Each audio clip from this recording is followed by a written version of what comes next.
구약성경 요엘 2장 12절부터 17절입니다.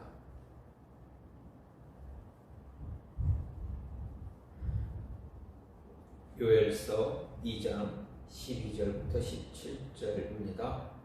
여호와의 말씀이 너희는 이제라도 금식하고 울며 애통하고 마음을 다하여 내게로 돌아오라 하셨나니 너희는 옷을 찢지 말고 마음을 찢고 너희 하나님 여호와께로 돌아올지어다. 그는 은혜로우시며 자비로우시며 노하기를 더디하시며 인애가 크시사 뜻을 돌이켜 재앙을 내리지 아니하시나니 주께서 혹시 마음과 뜻을 돌이키시고 그 뒤에 복을 내리사 너희 하나님 여호와께 소제와 전제를 드리게 하지 아니하실는지 누가 알겠느냐. 너희는 시온에서 나팔을 불어 거룩한 금시기를 정하고 성회를 소집하라. 백성을 모아 그 모임을 거룩하게 하고 장로들을 모으며 어린이와 젖 먹는 자를 모으며 신랑을 그 방에서 나오게 하며 신부도 그 신방에서 나오게 하고 여호와를 섬기는 제사장들은 낭실과 제단 사이에서 울며 이르기를 여호와여 주의 백성을 불쌍히 여기소서. 주의 기업을 욕되게 하여 나라들로 그들을 관할하지 못하게 하옵소서. 어찌하여 이방인으로 그들의 하나님이 어디 있느냐 말하게 하겠나이까 할지어다. 아멘. 오늘 말씀 요엘서 2장 12절부터 17절 말씀입니다. 요엘서를 크게 두 부분으로 나누면 1장 1절부터 2장 17절까지 그리고 2장 18절부터 3장 21절까지 이렇게 두 부분으로 나눌 수가 있습니다. 그런 가운데 오늘 이 서신의 전반부는 하나님 여호와의 날에 있을 심판 그리고 징벌에 초점을 맞추고 이야기하고 있습니다. 그런 가운데 오늘 말씀은 이제 첫 번째 부분 전반부의 마지막 부분입니다. 앞선 단락들에서 여호와의 날이 반드시 임할 것이다 라는 사실에 더불어서 이제 그날에 이루어질 그 참상을 주로 소개하고 있습니다. 이 앞선 단락 2장 1절부터 11절은 요엘 선지자가 당시 메뚜기 대재앙으로 인해서 유다 전역의 전체가 이제 쑥대밭이 된 상황에 대해서 상황에서 당시 임할 하나님의 두려운 날을 내다보고 심판이 집행될 것이다. 하나님의 심판이 이루어질 것이다. 예고하고 있습니다.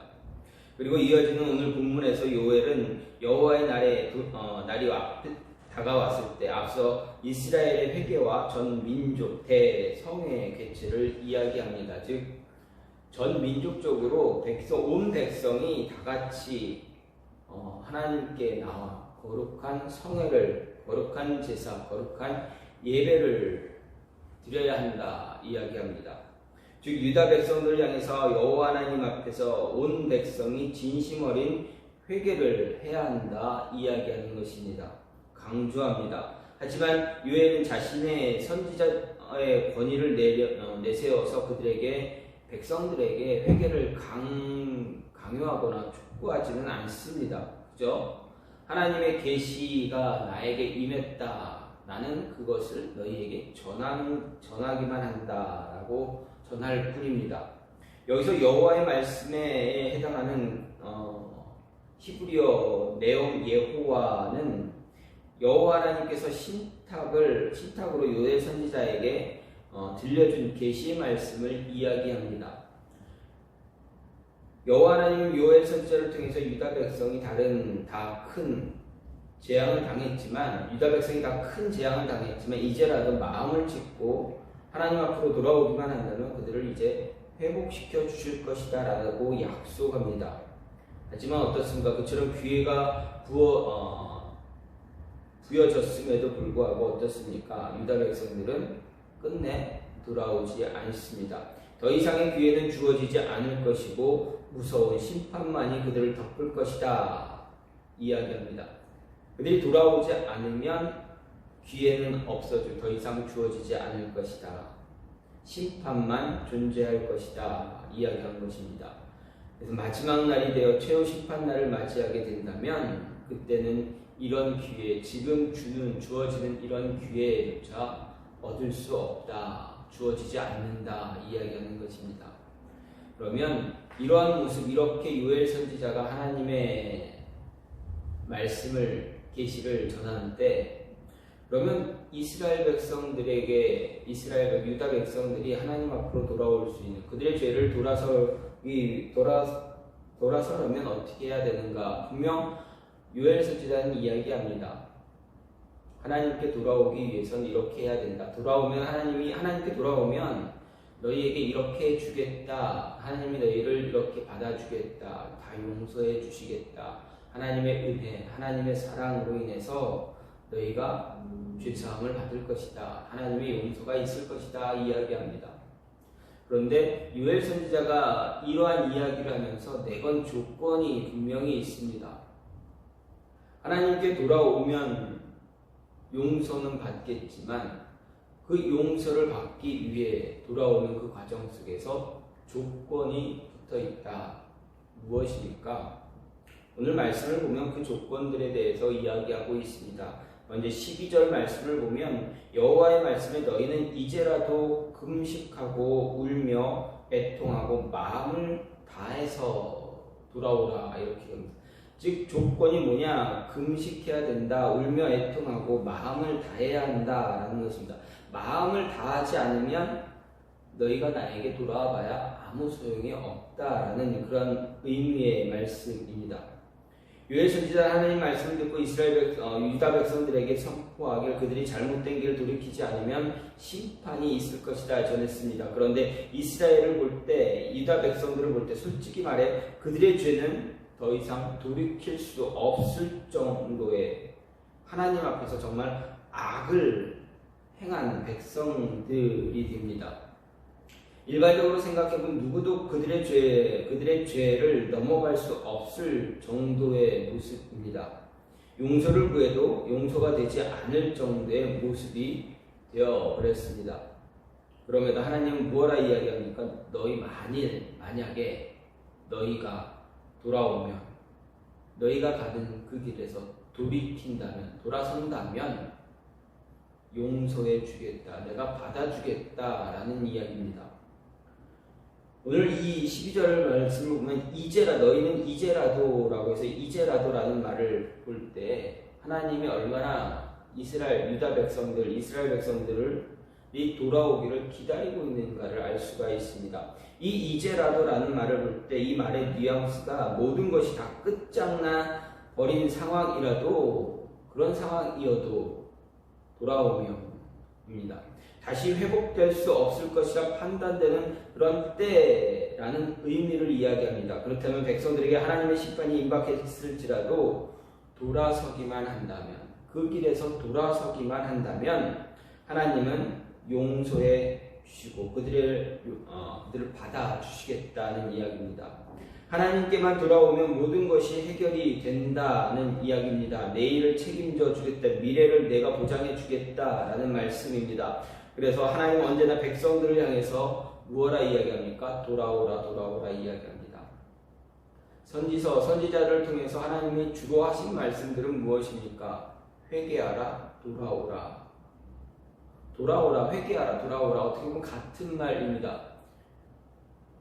돌아오기 위해서는 회개해야 됩니다. 회개를 하면 돌아올 수가 있게 됩니다. 일반적으로 보장된 내일을 미래를 준비하기 위해서 언제나 조건이 있다라는 것 우리는 쉽게 알 수가 있습니다. 우리가 살아가는 이 세상에서 미래를 보장받기 위해서는 조건이 늘 있습니다. 보장된 미래를 간직하기 원한다면 해야 할 것이 분명 존재합니다. 그것을 우리는 스펙이라는 단어로 말하기도 합니다. 무엇을 말합니까? 무슨 일을 하기에 알맞은 자격을 갖추는 것입니다. 운동선수라면 그만한 실력을 갖춰야 됩니다. 그래야 미래를 생각하고 보장받을 수 있습니다. 일반적으로 일반 사람들이 대기업을 들어가기 위해서, 어떤 직장을 구하기 위해서는 어떻게 됩니까? 그 직장이 요구하는 일하는 곳에서 요구하는 그러한 자격이 준비되어져 있어야 합니다. 그래야 그 직장에서, 그 일터에서 일을 할 수가 있게 됩니다. 오늘 말씀에서도 유해로 백성들을 향해서 너희 미래는 언제나 보장되어 있다 말합니다. 그런데 그 보장된 미래를 너희가 너희 것으로 만들기 위해서는 조건이 있는데, 그 필요한 조건, 조금 전에도 반복해서 이야기했던 그 이야기입니다. 금식하는 것, 울며 애통하는 것입니다. 먼저 금식하는 것을 이야기합니다. 금식한다는 것은 일반적으로 음식을 섭취하지 않는 것을 말합니다. 율법에서 공식적 금식은 1년에 단 한 번입니다. 언제냐면 대속죄일에 전국적으로 온 국민이 다 금식을 했습니다. 하지만 경건한 백성들, 신앙적인 백성들이라고 하는 사람들은 깊이 회개할 때도 금식을 하는 것을 볼 수가 있습니다. 아울러 국가적으로 민족적 위기와 재난의 상황 앞에서 금식하며 회개해야 한다고도 이야기합니다. 북이스라엘 아합 왕이 나봇에게 누병을 씌워 죽이고 그의 포도원을 빼앗은 결과 하나님은 그에게 심판을 선언하십니다. 그런데 그 심판을 들었던, 그 심판의 선언을 들은 아합이 어떻게 합니까? 하나님 앞에서 금식하며 자신의 죄에 회개합니다. 하나님 앞에서 진정한 회개의 모습을 보였더니 어떻게 합니까? 하나님이 아합을 용서해 줍니다. 잠시나마 그를 용서하시고 그에게 선포한 심판을 연기하시는 것을 우리는 말씀을 통해서, 성경을 통해서 볼 수가 있습니다. 또 어떤 일이 있습니까? 하나님은 요나를 니느웨로 보냅니다. 니느웨를 심판하기 위해서 요나를 니느웨로 가라 이야기합니다. 하나님의 말씀을 전하라 이야기합니다. 그때 요나는 니느웨로 가기를 원하지 않았지만 하나님의 강권적인 모습들, 하나님의 섭리로 인해서 어떻게 됩니까? 끝내 그는 니느웨로 갑니다. 그리고 니느웨에서 하나님의 심판을 선언합니다. 하나님의 이야기, 요나의 이야기를 들은 니느웨 백성들 어떻게 합니까? 요나의 말을 듣고 온 나라, 온 백성, 크고 작은 모든 자들이 금식하고 회개합니다. 요나는 니느웨 사람들이 그러지 않을 것이다라고 생각했는데 갑자기 그들의 모습은 완전히 바뀌어져서 요나가 상상하지 못했던, 생각하지도 못했던 그러한 행동들을 합니다. 하나님 앞에 무릎 꿇고 금식하며 회개합니다. 그때 하나님은 어떻게 하십니까? 하나님은 어떤 모습으로 니느웨에게 말씀하십니까? 요나에게도 말씀하십니까? 니느웨 사람들, 그들이 회개하는 것을 보시고 니느웨에게 내릴 심판을 연기하십니다. 선고한 심판을 내리지 않았습니다. 이렇게 잘못된 길을 가다가도 그 길에서 돌아서면 하나님이 준비해 놓은 미래, 내 것으로 만들기 위해서 하나님이 준비해 놓은 미래를 내 것으로 만들기 위해서라면 금식을 하라 요엘은 이야기합니다. 잘못된 죄의 길에서 돌아서기 위해서 하나님 앞에 나와 금식하라 말한 것입니다. 금식을 하라는 말은 금식을 함으로 인해서 어떻게 됩니까? 자신의 모든 것을 하나님께 내려놓는 것을 의미하기도 합니다. 단적으로 금식을 할 때 생명을 내려놓는 것을 의미하기도 합니다. 따라서 죄의 길에서 돌아서기 위한 우선되는 조건, 모든 것을 하나님께 내려놓는 것입니다. 금식하는 것은 내 전부를 다 내려놓는 것입니다. 생명조차도 하나님께 내려놓을 때 하나님은 우리의 기도를 들으시고 죄를 용서하시고 받아주신다라는 말씀입니다. 그리고 우리의 미래를 평탄한 길로 인도해 주십니다. 하나님이 보장하시는 길로 이끌어 가실 것입니다. 물론 이 길에는 분명 앞으로 고통도 따를 수 있습니다. 하나님이 인도해 주신다고 해서, 하나님이 이끌어 가시는 그 길이 평탄한 길이라고 해서 그 길에 고통이 단 하나의 고통도 없다 말하지는 못합니다. 말할 수는 없습니다. 왜 그렇습니까? 분명 어떠한 일들, 고난들, 어려움들 분명히 존재합니다. 그러나 그러한 고난, 고통이 존재할지라도 하나님의 은혜로 그 일들이 하나씩 해결되어지는 것을 보여주신다, 경험하게 하신다라는 것입니다. 평탄대로로 이렇게 걸어가지 못할지라도 좀 굴곡진 모습은 있을지라도 그 안에서 우리가 걱정하고 고민하고 근심하는 것이 아니라 그 안에서, 그 굴곡 안에서 하나님의 은혜를 계속 지속적으로 맛보며 살아갈 수 있다라는 것입니다.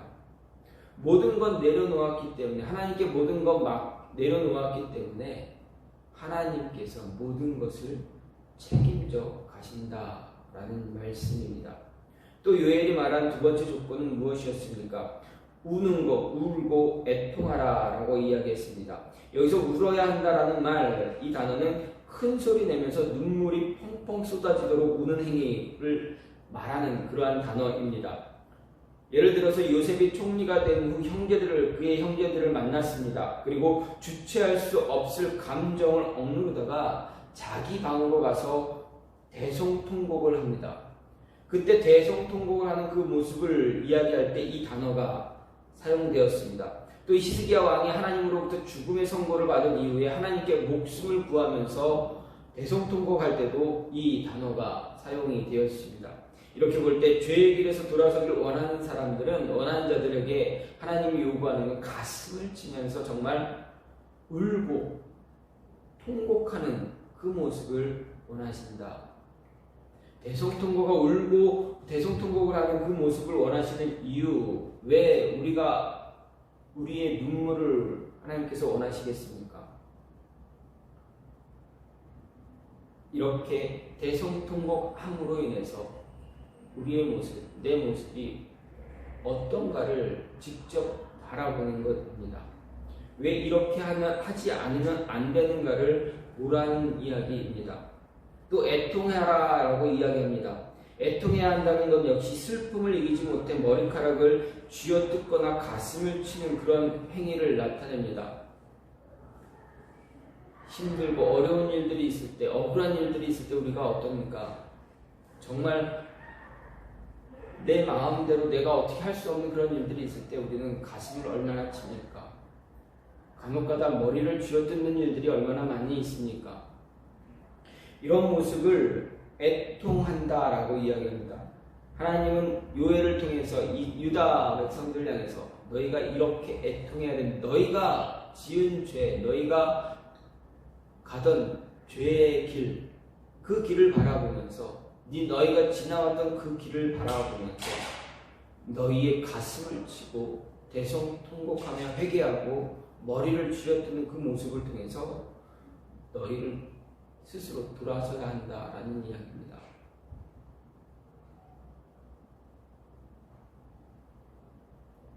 이것은 특별히 바사제국에서 하만의 관계로 이제 멸절 위기에 처한 유다인들이 자신들의 절망적인 그러한 운명을 생각하면서 부르짖는 행위를 볼 수가 있습니다. 절박한 기도의 모습이 있어야 한다. 그 모습을 찾아야 한다라는 이야기입니다. 이런 행동을 해야 죄의 길에서 돌이켜 하나님께 나아갈 수가 있습니다. 가던 길 돌아설 수가 있습니다. 그런데 더 중요한 것을 요엘이 이야기합니다. 더 중요한 조건을 이야기합니다. 성경을 잘 살펴보면 요엘이 말한 조건들보다 앞선 것 있습니다. 금식하는 것, 울고 애통해야 한다라는 것, 그보다 더 앞선 조건 분명히 있습니다. 그것은 바로 마음을 다하는 것입니다. 한글 성경에는 마음을 다하라는 말이 뒤에 있습니다. 하지만 히브리 성경을 보게 되면 이 마음을 다하는 것이 가장 먼저 기록되어 있습니다. 즉 요엘이 말한 조건 가운데 가장 중요한 것은 백성들이 마음을 다하는 것입니다. 하나님께 마음을 다하는 것입니다. 아무리 회개의 금식을 할지라도 마음이 없으면 어떻습니까? 아무 소용이 없습니다. 금식을 아무리 많이 해봐야 마음에도 없는 금식 하면 무슨 이유? 마음에도 없는 금식을 하게 되면 그게 무슨 소용이 있겠습니까? 그저 그런 금식은 누군가에게 보여주기 위한 그런 행동만 될 뿐입니다. 이런 사례를 우리는 복음서에서 찾아볼 수가 있습니다. 복음서에 나오는 유대 종교 지도자들, 특히 바리새인들이 금식을 합니다. 그들이 기도하면서 말합니다. 11조를 내고 나는 일주일에 2번 금식하고 이렇게 이야기합니다. 이렇게 기도합니다. 그때 그들에게 예수님은 무엇라 말씀하십니까? 바리새인의 기도를 듣고 종교 지도자들의 그러한 금식에 대한 행동을 보면서 예수님은 무엇라 말씀합니까? 그들이 하는 금식은 아무 소용이 없는 금식이라 말씀하십니다.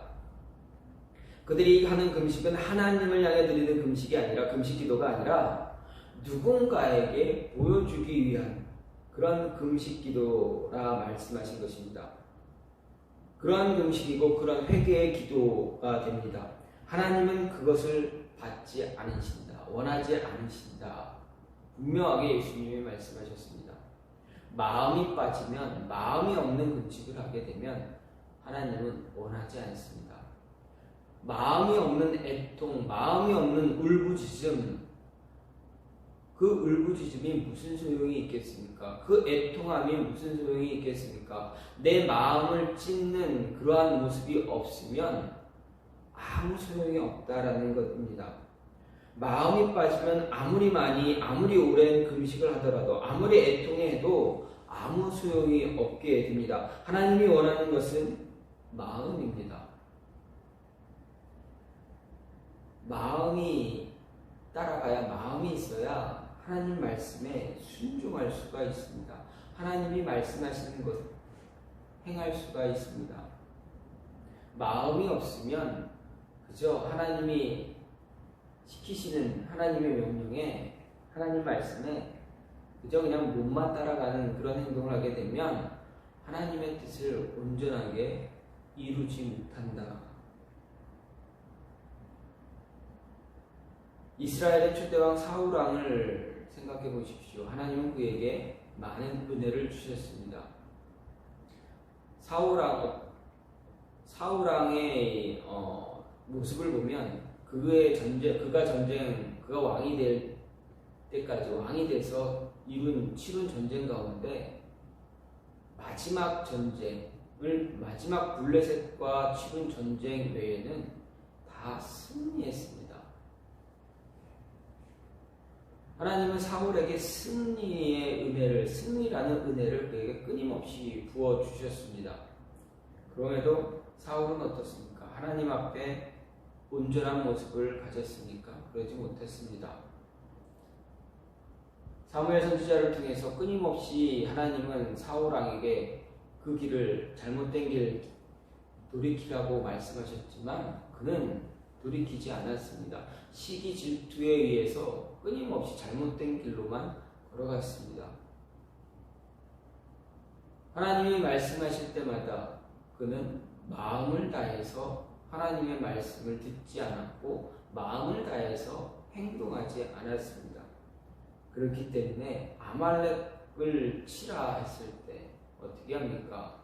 살아있는 모든 것들을, 생명 있는 모든 것들을, 짐승이나 가축, 남녀노소 할 것 없이, 사람의 생명 남녀노소 할 것 없이 모두 다 취하라, 죽이라 했음에도 불구하고 어떻게 합니까? 하나님의 명령 제대로 이행합니까? 그렇지 않습니다. 그렇지 않았습니다. 마음이 없었기 때문에 그렇습니다. 하나님을 향한 순종의 마음이 그가 갖고 있지 않았기 때문에 하나님의 음성에 바르게 행동하지 않았다라는 것입니다. 마음을 다해서 기도하지 못하고 마음을 다해서 금식하는 그런 모습 갖지 못하면, 애통하지 않으면 하나님은 아무것도 받아주지 않으신다라는 것입니다. 분명 하나님 앞에서 돌이킬 수 없는 죄악을 저질렀음에도 불구하고 하나님은 끝까지 받아주신다 말씀하셨습니다. 그 가운데 하나님에 의해서 용서받은 사람이 있는가 하면 끝까지 용서받지 못한 사람이 있습니다. 금식하고 회개하고 애통하고 울고 애통해한 사람들은 있지만 하나님이 받으시는 자가 있고 받지 않은 자가 있었다. 이유는 무엇입니까? 금식하고 애통하는 그 기준, 그 마음, 그 안에 진정을 다해서 마음을 다해서 회개하고 있는가, 그 마음이 있는가 없는가의 차이였다라는 것입니다. 아까도 말씀드렸듯이 금식할 때 마음을 다해 금식했던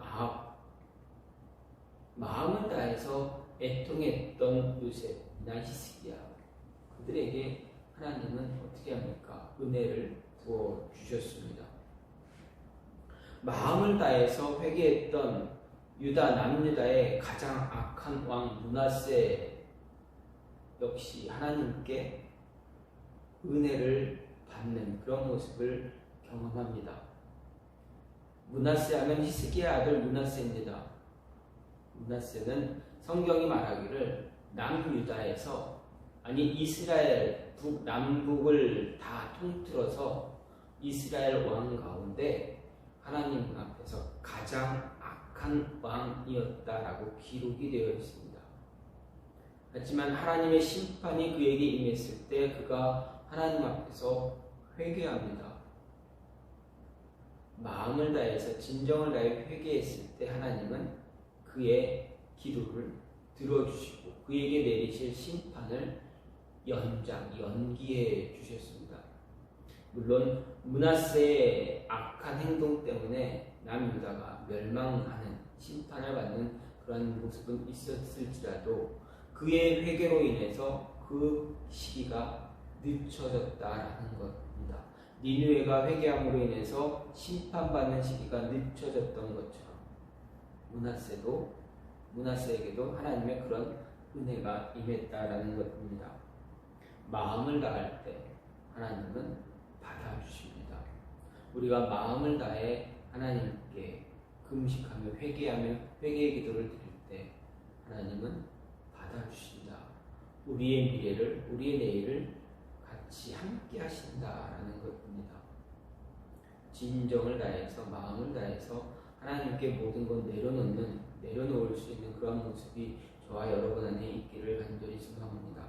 그래서 하나님에 대해서 더 많이 잘 알고 잘 알아감으로 인해서 하나님의 은혜가 저와 여러분의 삶에 임하기를 간절히 소망합니다. 시간 같이 기도하기를 원하는데, 하나님, 우리가 걸어왔던 잘못된 길이 혹시 우리 안에 있다면 그 길을 돌아설 수 있게 하나님 도와달라고, 돌이킬 수 있도록 하나님 우리가 마음을 다해서 진심을 다해서 기도할 수 있는 모습 가질 수 있게 해달라고, 그래서 하나님의 은혜를 경험하며 그 은혜를 이야기할 전할 수 있는 하나님의 자녀들 될 수 있게 해달라고 시간같이 기도하는 시간 갖겠습니다. 같이 기도합니다. 하나님 감사합니다. 주님